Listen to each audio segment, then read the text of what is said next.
have a conversation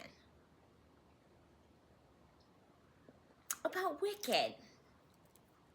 Now, full disclosure, before I begin, I am not a fan of musicals. I actually really dislike musicals because I don't think that there is any need for a song to break out every 15 minutes. But that's just me. Merry Christmas. Please don't come for me for spreading whatever my own opinion, I guess. I apologize if my opinion offends you as a fan of Wicked or a consumer. I apologize. That was not my intention. I'm here to just explain as a non-Wicked fan and connoisseur of film and just trying to understand stuff. What's the deal with Wicked? Because I don't know.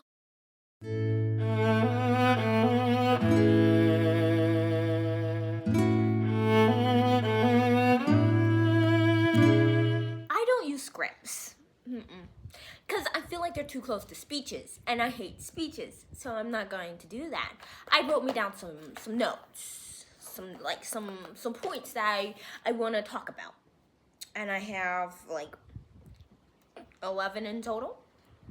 The first thing, I am not the biggest fan of plays. Okay, I'm not the biggest fan of Broadway, because it's mostly musicals. I like plays that aren't so consumed by music, you know? I want to just see what there is to see and enjoy a film without somebody having to break out in a song every 15 minutes. So one of my professors, we did like a little research paper over plays and The Streetcar Named Desire, and the original one, not the Elvis Presley one, the original. And she was like, pick out a theme that you think is shown a lot in The Streetcar Named Desire. And I said that I thought that theme was shame. Because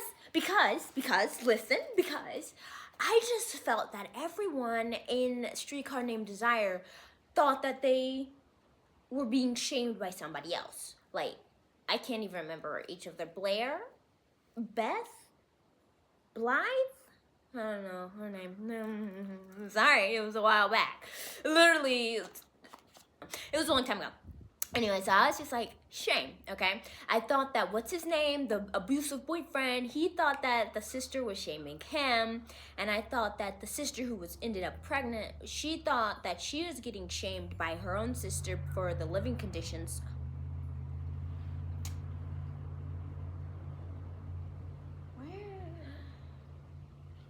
Rude. Anyway, her living conditions and her boyfriend for being like a lower class, and then the sister who moved in, she thought she was being shamed because she was like sleeping with another man back in her own town, and like there was a shame in that. And then she didn't want to seem old, like her age was shameful to her, even though she looked really good.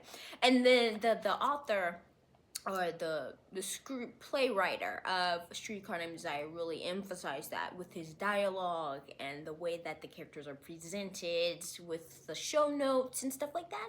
And I found that really interesting. I wrote my little argument about why I thought that Streetcar Named Desire was really a play about shame.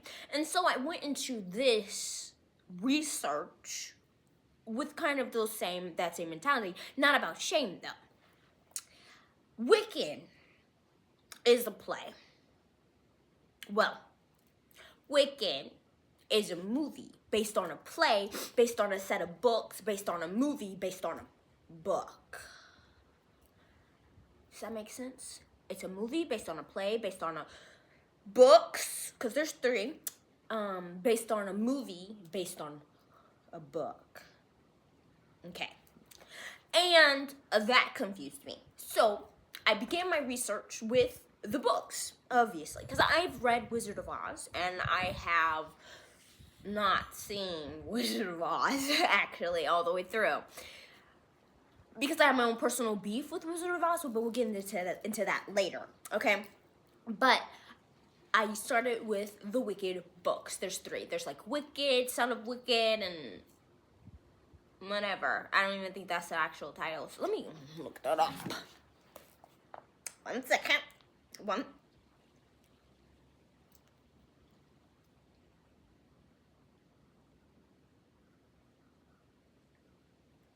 Yeah, so I was wrong. There's 4. There's Wicked, Son of a Witch, Out of Oz, and A Lion Among Men. I don't know if that's the right order, but that's the total of books, okay? And I was like, what? Okay. So I watched, because I didn't read it. I'm not the one, because I already knew that these were messed up. Like Gregory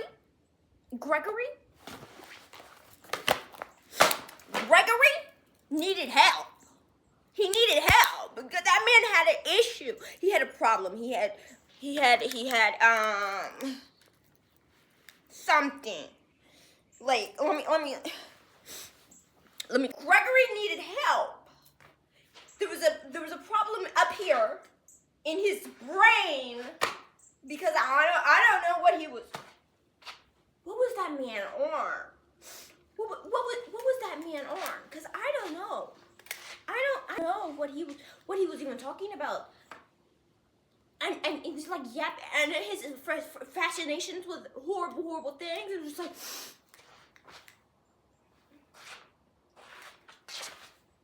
pause. Okay. He needs help. Excuse me for that outbreak. Pardon me. So Wicked the play. What is Wicked the play about? Obviously, on the surface, it's a play about good and evil, and what's good and what's evil, and if there's even a true good and evil in society. And that goes into a deeper meaning of Wicked, in my opinion. I would say that Wicked is a play about society. It's about how we view ourselves in proportion to others, and well, not in real proportion, in relation to others. For instance, Elphaba, she feels as an outcast in society because people view her as an outcast in society because she's different, because she's green. But it's not because of her fault. It's not like she ever had the choice of whether she wanted to be green or not, and she just she came out green, and that's it. You know, that's how it happened. But she's the one paying the consequences for something she never could control, and so her position in society is horrible and the lowest of the low, basically. And then you have a contrast to Elphaba so much is Galinda, okay, at the beginning. And I have to be honest, I really dislike Galinda, and I dislike Glinda, and I mean, I'll be honest here, I dislike every character that's not Elphaba. Yeah, I mean, I really don't even like Elphaba that much in all honesty. It's just like,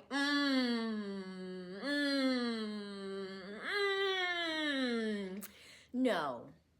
You know? No. So, what's the deal with them? Like, what? Galinda, you need help, girl. You need help. Like, babe, I would recommend you go see a therapist. I know why. I'll give you her name. Anyway, I'm just like, you know, Galinda is selfish. She's self-centered. She's obsessed with popularity. She's obsessed with being perfect in everybody's eyes, and her position in society reflects that. She is popular. She's perfect in everybody's eyes. She's the one that they all want to be around. The woman of your dreams, basically, is Galinda, and is what other people view Galinda as, and what she views herself as well. And so she ends up pushing this idea onto everybody, basically, is that she's perfect because she believes herself to be perfect because everybody else believes her to be perfect as well. It's weird. And I know there are some people out there who also view themselves as perfect and want everybody else to view them as perfect as well. And so it's like a horrible, twisted relationship that's going to end in tragedy some way or whatever. Why are you hammering? Get a life, dude. Anyway.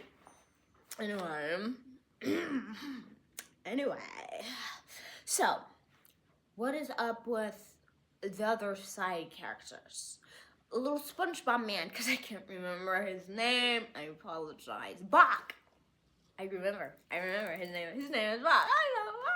Oh my god. I'm so smart. Anyway, Bach. I dislike his character a lot, you know? I dislike when somebody is obsessed with another person who obviously is not obsessed equally with you, you know? Like, so, Bach in the book, I feel is a little bit better than Bach in the play and the movie of Wicked. And I would say that's because after he realizes that Galinda is not all he dreamed of and that he was obsessed with Galinda and not Glinda, who she becomes, he goes back to Munchkinland. I mean, of course, is being held captive by Nessa Rose, aka the Wicked Witch of the East, and then gets married to another woman, you know, lives his life, and apparently his wife was so miserable that she tried to herself a new way every year. Toxic. Unfortunate. Like, she was really trying to climb out of that. We fell together. She was like, no, I didn't fall. He pulled me down with him, and I'm trying to leave me here and bury me. Like, that's honestly what she... Horrible. Okay, so that's Bob. Don't like him. He's a bit better in the books, but the books are 0 out of 10, so he's not better. Nessa Rose... Now, I have 2 sisters, okay? I have 2. They're both older than me, okay? I am the only person allowed to bully them respectfully. Respectfully, I'm the only person who's allowed to do that on a daily. But that's just me. Now, I get Nessa, you know, she loves to live in a victim mentality. Like, I understand, girl, you are handed a difficult card to play in life, right?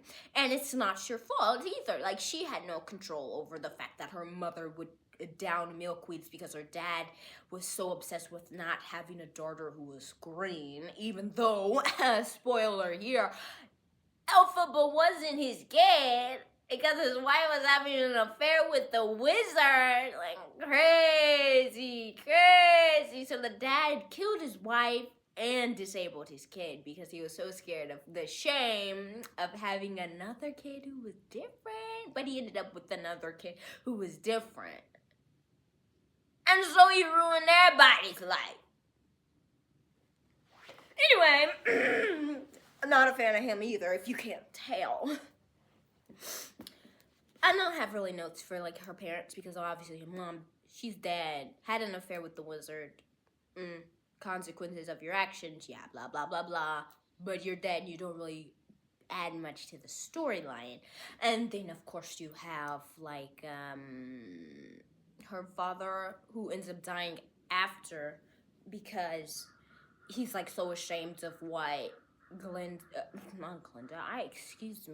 what Elphaba did, like, becoming the wizard, that she, wicked witch of the West, that he was like, yeah, I'm dead. And it's like,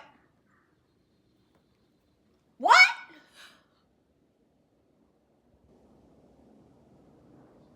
Okay.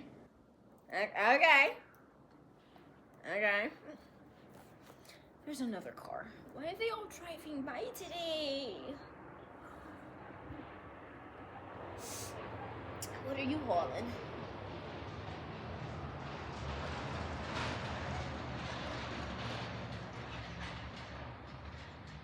Anyway.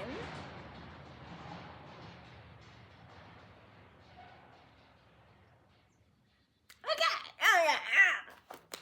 Yay. Okay. And now, what was I talking about? Nessa Rose, yeah. So Nessa Rose, she becomes the Wicked Witch of the East who gets smashed by Dorothy's house, and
Okay, so on to the fashion portion. I think that the costumes in the movie Wicked were phenomenal. I think that they actually are some of the best costumes that I've seen in an adaptation in a while, honestly. And I think that Paul Tazwell did a fantastic job. And I think that he did a great job at honoring the Broadway play and the also just the original Wizard of Oz. And I think that he incorporated so many things into the characters that you wouldn't actually pay attention to if you weren't paying attention to their clothing. For instance, I took some notes. Glenda, she's bright, she's innocent, she's happiness and love and joy and all things lovely, you know. So she's bright colors, she's pink, she's like bubble gum when it's at its most delicious, you know. And that's what she represents. She's bubbles, she's spirals, she's like just shiny perfection, the things you always think about when you think of like happy beautiful things. That's what Glenda represents. And things that aren't achievable, it's not reality, it's not real, but it's what our brains tell us, that fantasy of good things. That's what Glenda, her clothing represents. And then I noticed that when you get to like the Emerald City, she used to fit in when they were at Shiz. But when you get to the Emerald City, everything's green and everything's black and darker colors. And that shows that Elphaba starts to feel like she's fitting in now because she's then, and then Glinda, who's not getting everything that she wanted, stands out. And so I think that that was a really great portrayal, not by just by the costume director, but also by the film and the cinematographers and all of that. That was fantastic. Elphaba, she represents nature. She represents reality. She represents the fact that not everything is cupcakes and rainbows, you know. And her clothing represents that it has sharper lines. It is dark. It's black most of the time. And it's to show black and gray, you know. It's not just dreary all the time, but it's in a lot of places, especially in America, black and gray are colors you'd wear a lot when you're going to funerals or things like that. They're mourning colors. Now, other places they mourn in like white or different colors, you know, stuff like that. But that's not our society, in which Wizard of Oz is set as well, because Wizard of Oz also, it kind of mirrors some Western society, you know, and having her in these dark colors that are a bold contrast to the brightness of everything else, even Emerald City, it shows that she's grounded, that she's rooted. That's why she's represented by nature. Like you see mushrooms in kind of her clothing design, trees and bark and things like that. Things that are not always commonly seen as good. For instance, I hate mushrooms, okay? I hate them. They're disgusting. They're disgusting. But they're good for you. Nothing, nothing, nothing, you know? So it's like the good is not always bright, colorful, and gorgeous. And then, of course, you have the other characters whose clothing changes as they change as well. For instance, what's his name? The little prince dude. I never remember his name. I'm gonna call him Scarecrow because that's what he becomes until he changes back. Does he change back? Does he change back? Is he? Did Elphaba marry a Scarecrow? Girl, priorities. Anyway, until, and you know, I'm gonna call him Scarecrow. You know, his clothing, he's sharp, he's put together, you know, like he's very, his uniform is always in his exact style, right? And then as he starts to see the society around him not as perfect as he thought it was, his clothing shifts into more disheveled. He is more disheveled in general. I mean, like, he's his world's falling apart around them, and he doesn't understand how to respond to that. And I think that his clothing represented that really well. And Nessa, she's very put together, she's very poised, she's very in her feelings, and her clothing represented that as well. She wanted somebody to want her, but she neglected the people who did. And she descends into this character who nobody likes anymore, and her clothing represents that. I was just really fascinated by the clothing. I'm always fascinated by clothing. I study fashion, actually. That's why I'm in school. Like, whoa, crazy. I study fashion, and I'm not the biggest, film fanatic. Okay? I'm not. But I love it when clothing and films work together in beautiful harmony to portray a story that is sometimes hard to digest because they're singing for the 10th time.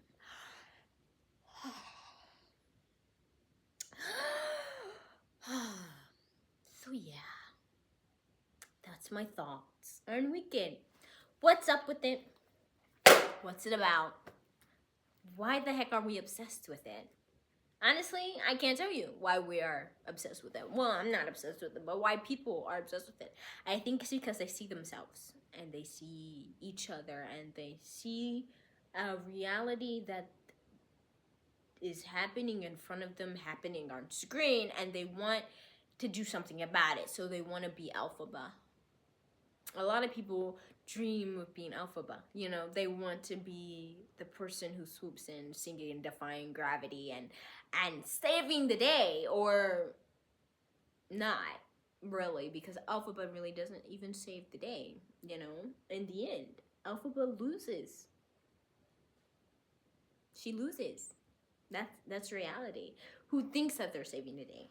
But they also want to be like Glinda, and they also want to win, and they want to be adored and loved and wanted. But they don't want to end up like Nessa Rose, who took that to an extreme. And they don't want to be like Bach, who's so useless and stupid